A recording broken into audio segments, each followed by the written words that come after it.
Hello विद्यार्थी मित्रांनो, last लेक्चरमध्ये आपण न्यूटन्स कॉर्पिस्क्युलर थिअरी जी आहे त्याचा अभ्यास केलेला होता. नेचर ऑफ लाईटमध्ये फर्स्ट पॉईंट आपण बघितला होता कॉर्पिस्क्युलर नेचर. आणि त्याच्यामध्ये मग आपण बघितलेलं की आर डिस्क्रिट्स यांनी मांडलेली जी थिअरी होती त्याच्यामध्ये मॉडिफिकेशन करून न्यूटननी एक थिअरी मांडलेली आपण पाहिलेली होती की ज्याने थिअरीच्या सहाय्याने न्यूटननी रिफ्लेक्शन, रिफ्रॅक्शन या लाईटच्या ज्या फेनॉमेनॉन आहेत त्या एक्सप्लेन केलेल्या होत्या की ज्या थिअरीला न्यूटन्स कॉर्पिस्क्युलर थिअरी असं म्हटलं जातं. आणि लाईटचं जे पार्टिकल नेचर आहे त्याला आपण कॉर्पिस्क्युलर नेचर असं म्हटलं होतं. आता आपण पाहिलं की या थिअरीच्या सहाय्यानं लाईटच्या सर्व फेनॉमेनॉन जे आहेत त्या काय आपल्याला एक्सप्लेन करता आलेल्या नव्हत्या. त्याच्यामुळं त्याच्यापेक्षा एक वेगळी थिअरी, नवीन थिअरी जी आहे ती आपल्याला या ठिकाणी सी हायजेन्स, डच फिजिसिस्ट होते हे सी हायजेन्स यांनी मांडलेली पाहायला मिळते. 1668मध्ये त्यांनी ही थिअरी मांडली आणि त्याला हायजेन्स वेव्ह थिअरी असं म्हटलं जातं. आणि लाईटचं जे दुसरं नेचर आहे, पहिलं जे नेचर आपण बघितलं होतं कॉर्पिस्क्युलर नेचर, बरोबर. आणि दुसरं नेचर जे आहे याच्यावरून आपण न्यूटन्स कॉर्पिस्क्युलर थिअरी पाहिलेली.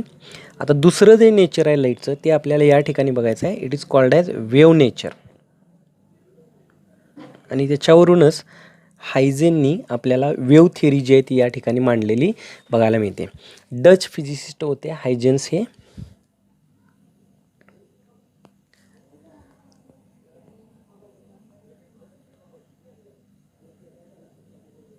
यांनी सर्वात प्रथम हे सांगितलं की लाईट ही एका ठिकाणाहून दुसऱ्या ठिकाणी वेव्सच्या स्वरूपात जाते. आता ही वेव्ह कशी असते तर ज्यावेळेस ही वेव्ह माध्यमातून जाते त्यावेळेस माध्यमाचे पार्टिकल्स जे आहेत ते स्वतःच्या मीन पोझिशनभोवती या ठिकाणी काय होत असतात, व्हायब्रेट होत असतात. आणि यांनी ही पहिली थिअरी जी आहे ते आपल्याला 1668मध्ये सर्वात प्रथम हायजेन्सनी हे सांगायचा प्रयत्न केला की लाईट ही एका ठिकाणाहून दुसऱ्या ठिकाणी वेव्हच्या स्वरूपात या ठिकाणी काय होते, ट्रॅव्हल होते.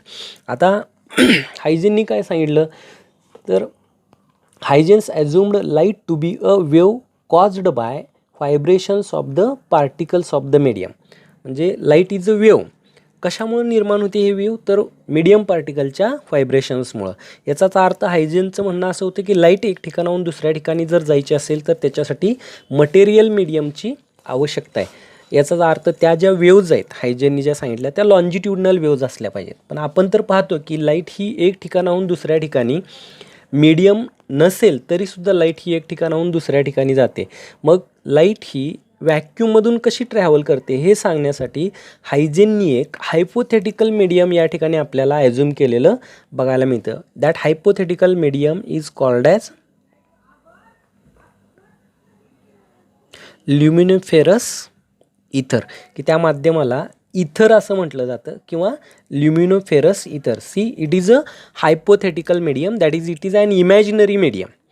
आता हे जे इमॅजिनरी मीडियम असते त्याचे जे पार्टिकल्स असतात ते कसे असतात तर हे जे हायपोथेटिकल मीडियम आहे ते त्याच्या काही प्रॉपर्टीज आपल्याला हायजेननी या ठिकाणी सांगितलेले या ठिकाणी आपल्याला बघायला मिळतात. ल्युमिनोफेरस इथर अर्थात ह्या ल्युमिनोफेरस इथरचा आणि केमिस्ट्रीमध्ये जे आपल्याला इथर आहे अभ्यासामध्ये त्याचा आणि ह्याचा काही संबंध नाही आहे. तर हे ल्युमिनोफेरस इथर जे मीडियम असते ते कसं असते तर हे मासलेस मीडियम आहे. याला कोणत्याही प्रकारचं मास या ठिकाणी असलेलं आपल्याला बघायला मिळत नाही. म्हणजे मासलेस मीडियम आहे हे. त्याच्यानंतर ना ह्याचे जे पार्टिकल्स आहेत ते टोटली इलॅस्टिक असलेले आपल्याला या ठिकाणी पाहायला मिळतात. व्हॅक्यूममधून लाईट एक ठिकाणाहून दुसरी ठिकाणी कशी ट्रॅव्हल होते हे सांगण्यासाठी हायजेननी हे हायपोथेटिकल मीडियम आपल्याला या ठिकाणी मांडलेलं बघायला मिळतं. अर्थात याच्यावरती परत बऱ्याच सायंटिस्टनी खूप अभ्यास केला पण अशा प्रकारचं कोणतंही मीडियम अस्तित्वात नाही किंवा ते अस्तित्वात आहे हे कुठलाही एक शास्त्रज्ञ कोणतेही सिद्ध करू शकले नाहीत. आणि त्याच्यामुळं हा कन्सेप्ट जो आहे तो मागं पडला. नंतर इलेक्ट्रोमॅग्नेटिक वेव्हचा ज्यावेळेस शोध लागला त्यावेळेस हे सिद्ध झालं की लाईट वेव्ज या इलेक्ट्रोमॅग्नेटिक वेव्ज असतात आणि अर्थात त्या एक ठिकाणाहून दुसऱ्या ठिकाणी जाण्यासाठी त्यांना मटेरियल मीडियमची आवश्यकता लागत नाही.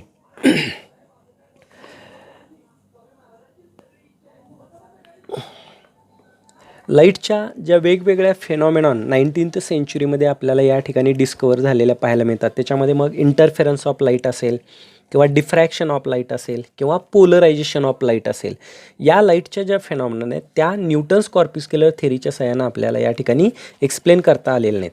अर्थात हायजेन्स वेव्ह थेरीच्या सहाय्याने हायजेननी ह्या ज्या लाईटच्या फेनॉमिनॉन आहेत त्या व्यवस्थितपणे आपल्याला काय केलेले बघायला मिळतात, एक्सप्लेन केलेल्या बघायला मिळतात. याच्यामध्ये कोणकोणत्या फेनॉमिनॉनचा समावेश आहे, तर interference of light, then diffraction of light, then polarization of light. त्याचबरोबर न्यूटन्स कॉर्प्युस्क्युलर थेरीच्या सहाय्याने एक्सप्लेन केलेल्या ज्या फेनॉमिना होत्या, reflection of light, refraction of light, या ज्या फेनॉमिना आहेत किंवा formation of images by the lenses and the mirrors, या ज्या लाईटच्या सर्व फेनॉमिना आहेत त्याही हायजेन्स वेव्ह थेरीच्या सहाय्याने आपल्याला या ठिकाणी हायजेननी एक्सप्लेन केलेल्या बघायला मिळतात. आता लाईटचा स्टडी म्हणजे the study of optical phenomenon under the assumption that it travels in a straight line as a ray is called as ray optics, or it is also called as geometrical optics, as geometry is used in this study. हे आपण पाठीमागच्या nature of लाईटमध्ये कॉर्प्युस्क्युलर नेचरमध्ये हे पाहिलं होतं. त्याच पद्धतीनं wave nature of light कुड explain all the visual effects exhibited by the light. The branch of optics which uses wave nature of light to explain the optical phenomenon is called as wave optics. म्हणजे ज्या फिजिक्सच्या ब्रँचमध्ये लाईटच्या फेनॉमिनॉन explain करण्यासाठी लाईटच्या wave नेचरचा use केला जातो, त्या ब्रँचला wave optics असं म्हटलं जातं. आणि आपण इथून पुढं जे आहे ते सर्व वेव्ह ऑप्टिक्समध्ये याचा सर्व अभ्यास जो आहे तो आपण याच्या पुढं करणार आहे. तर ह्याच्यामधल्या ह्या ज्या इंटरफेरन्स, डिफ्रॅक्शन, पोलरायझेशन या ज्या लाईटच्या फेनॉमिनॉन आहेत, या लाईटच्या फेनॉमिनॉन ही आपल्याला पुढच्या चॅप्टरमध्ये आपल्याला काय करायचे आहेत, पाहायला मिळू शकतात. याच्यानंतर ना ही हायजेन्स वेव्ह थेरी पण सर्वच्या सर्व लाईटच्या फेनॉमिनॉन एक्सप्लेन करू शकली का, तर नाही. तर लाईटच्या काही फेनॉमिनॉन एक्सप्लेन करण्यासाठी आपल्याला लाईटचं पार्टिकल नेचर जे आहे ते या ठिकाणी विचारात घ्यावं लागतं. तर काही लाईटच्या फेनॉमिनॉन एक्सप्लेन करण्यासाठी आपल्याला वेव्ह नेचरचाही काय करावा लागतो, अभ्यास करावा लागतो. आणि त्याच्यामुळे लाईटचं जनरली लाईट ही ड्युअल नेचरमध्ये कन्सिडर करावी लागते. That is dual nature of the light आपल्याला एक्सप्लेन करावी. For example photo electric effect ही जी लाईटची फेनॉमिनॉन आहे ती जर आपल्याला एक्सप्लेन करायची असेल तर आपल्याला लाईटचं जे आहे ते ड्युअल नेचर कन्सिडर करावं लागतं. म्हणजेच पार्टिकल नेचरच्या सहाय्यानं आपल्याला ती फेनॉमिनॉन काय करावी लागते, एक्सप्लेन करावी लागते. की तिथं आपण फोटॉन्स म्हणून जे पार्टिकल्स आहेत आपण त्यांचं त्या ठिकाणी यूज करतो आणि त्या ठिकाणी आपल्याला हे नेचर कन्सिडर करावं लागतं, पार्टिकल नेचर. त्याच्यामुळे लाईट ही ड्युअल नेचरमध्ये असलेली आपल्याला या ठिकाणी पाहायला मिळते. आता लॅटरनंतर ज्यावेळेस लाईटचा वेगवेगळ्या थेरीज मांडल्या गेल्या त्याच्यानंतर सर्वात शेवटची जी थेरी मांडली या ठिकाणी ती लाईट ॲज अ वेव्ह, म्हणजे लाईट ही वेव्हच्या स्वरूपात एक ठिकाणाहून दुसऱ्या ठिकाणी जाते आणि लाईट वेव्ज या इलेक्ट्रोमॅग्नेटिक वेव्ज असतात. आता इलेक्ट्रोमॅग्नेटिक वेव्जच्या बाबतीत आपण बराचसा अभ्यास जो आहे तो 11वीमध्ये या ठिकाणी केलेला आहे.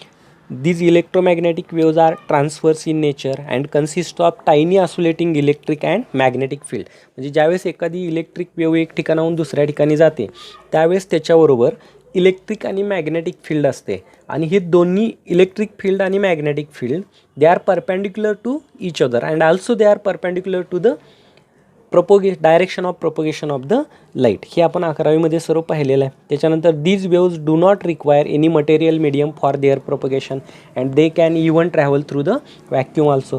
व्हॅक्यूममधून जातात. त्याचबरोबर ट्रान्सपरंट मीडियम कुठलंही असेल in terms of solid, liquid, gaseous कुठल्याही फॉर्ममध्ये असेल तर त्याच्यामधूनही आपल्याला या इलेक्ट्रोमॅग्नेटिक वेव्ज ज्या आहेत त्या पुढे गेलेल्या आपल्याला या ठिकाणी बघायला मिळतात. The speed of light in a material medium depends on the refractive index of the medium. आपण हे पाहिलेलं आहे की लाईटचं स्पीड हे त्या मटेरियल मीडियमचा रिफ्रॅक्टिव्ह इंडेक्स काय आहे याच्यावरतीही डिपेंड असलेलं बघायला मिळतं. It also depends on the permeability and also depends on the permittivity of the medium. The refractive index is equal to the ratio of speed of light in vacuum to the speed of light in the medium. Suppose light is traveling from vacuum to any medium, suppose, then the speed of light v is given by speed of light in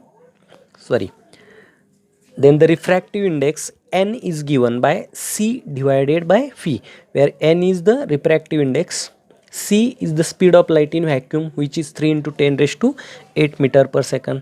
आपण हे 11वीमध्ये बघितलेलं आहे. आणि fee हे ज्या माध्यमामधून व्हॅक्यूममधून ज्या माध्यमामध्ये light गेल्या त्या माध्यमामधलं लाईटचं काय असते, स्पीड असते. रिफ्रॅक्टिव्ह इंडेक्स आणि लाईटचं स्पीड यांच्यामधलं हे रिलेशन जे आहे ते आपण 11वीमध्ये या ठिकाणी काय केलेलं होतं, बघितलेलं होतं. जर एका ट्रान्सपरंट मीडियममधून दुसऱ्या ट्रान्सपरंट मीडियममध्ये लाईट जात असेल तर त्यासाठी आपण रिफ्रॅक्टिव्ह इंडेक्सचं रिलेशन जे आहे ते या ठिकाणी बघितलेलं आहे 11वीमध्ये.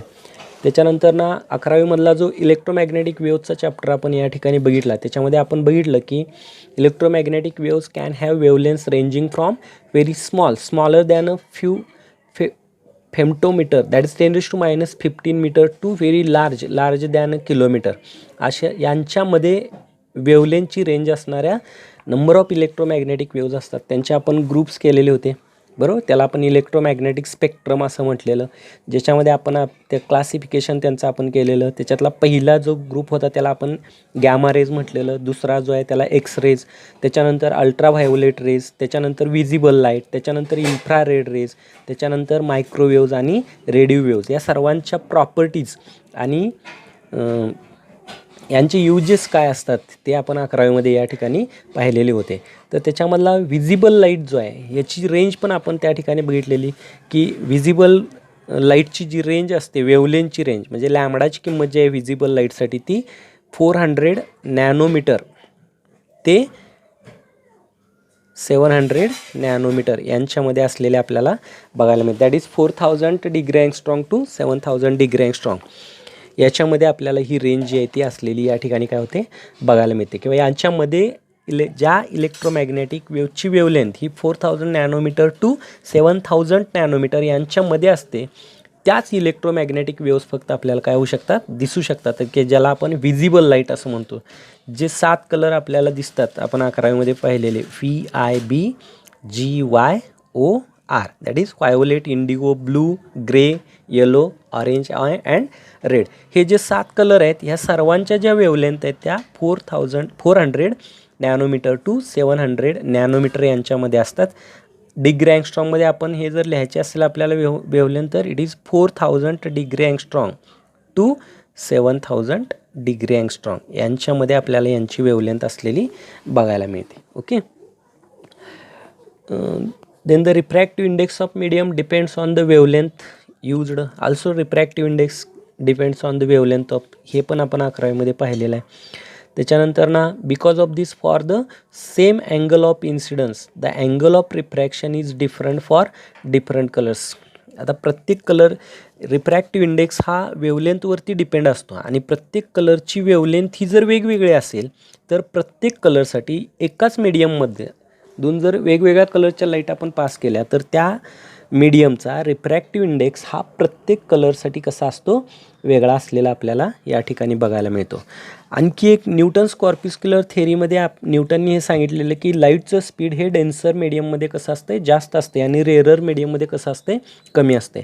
न्यूटन आणि एक्सपेरिमेंट्स काय दाखवतात आपल्याला, तर एक्सपेरिमेंट हे सांगतात की लाईटचं स्पीड हे रेअरर मीडियममध्ये जास्त असते आणि डेन्सर मीडियममध्ये कसं असते, कमी असते. तर हायजेननी तेही त्याच्या थेअरीच्या साहाय्यानं प्रूव्ह करून दाखवलं की the speed of light in rarer medium is greater than the speed of light in denser medium. आणि लाईट जर रेअरर टू डेन्सर मीडियममध्ये जात असेल तर डेन्सर मीडियममध्ये लाईटचं स्पीड कमी झाल्यामुळं रिफ्रॅक्टेड रे जो आहे तो नॉर्मलच्या दिशेला आपल्याला या ठिकाणी काय होतो, आलेला बघायला मिळतो. Suppose this is the boundary between the two media, suppose it is denoted by XY and if the ray is travelling from rarer to denser medium, this is the rarer medium, this is the incident ray. If we draw normal at this point, then this is the angle of incidence, this is the original path of the ray. Okay, if ray is traveling from rarer to denser medium, then it bends towards the normal and the angle of refraction, this is the refracted ray and this is normal, this is the angle of refraction. Angle of refraction R is less than I, that is the speed of light decreases if the light is traveling from rarer to denser medium, and if the light is traveling from denser to rarer medium then the speed of light increases. Okay, म्हणजे ह्याच्या उलटं जर आपण बघितलं, suppose this is the boundary between the two media, suppose XY. Okay, if light is travelling from denser This is the denser medium. Okay, this is the angle of incidence now. Okay, then it goes away from the normal पासून refracted रे हा कसा जातो, दूर जातो, आणि त्याच्यामुळं angle of refraction जो आहे r it is greater than i असलेला आपल्याला या ठिकाणी बघायला मिळतो. आणि हायजेन्स वेव्ह थेरीच्या साहाय्यानं हायजेननी हे सिद्ध करून दाखवलं की लाईटचं स्पीड म्हणजे रेअररमधून डेन्सरमध्ये ज्यावेळेस लाईट वेव्ह जाते त्यावेळेस रिफ्रॅक्टेड रे हा नॉर्मलच्या दिशेला जातो. याचाच अर्थ लाईटचं स्पीड हे डेन्सरमध्ये मीडियममध्ये कसं असते, कमी असते. If suppose C1 is the speed of light in rarer medium and C2 is the speed of light in denser medium, then it is proved by Huygens that the speed of light in rarer medium is greater than speed of light in denser medium, that is C1 is greater than C2. And if light is traveling from denser to medium, then the refracted rays goes away from the normal. Okay, this is all about the wave theory of light, that is it is also called as wave nature. आपल्या नवीन पुस्तकामध्ये ह्याला wave nature म्हटलं आहे. Okay, जुन्या पुस्तकामध्ये हायजेन्स wave theory असं म्हटलेलं. त्याच्यानंतर आपण बघितलं की ड्युएल नेचर लाईटचं काय असते, आणि त्याच्यानंतर आपण बघितलं की light as a transverse wave. Light waves ही कसली वेव्ह आहे, ट्रान्सवर्स वेव्ह आहे. आणि ह्या इलेक्ट्रोमॅग्नेटिक वेव्ज आहेत की ज्याचा अभ्यास आपण 11वीमध्ये काय केलेला आहे. ओके, याच्यानंतरचा व्हिडिओ जो आहे त्याच्यामध्ये आपण हायजेन्स थेरी काय आहे ती आपल्याला या ठिकाणी पाहायची आहे, जी आपण पुढच्या तासामध्ये काय करूया, पाहूया किंवा पुढच्या व्हिडिओमध्ये आपण ते बघूया.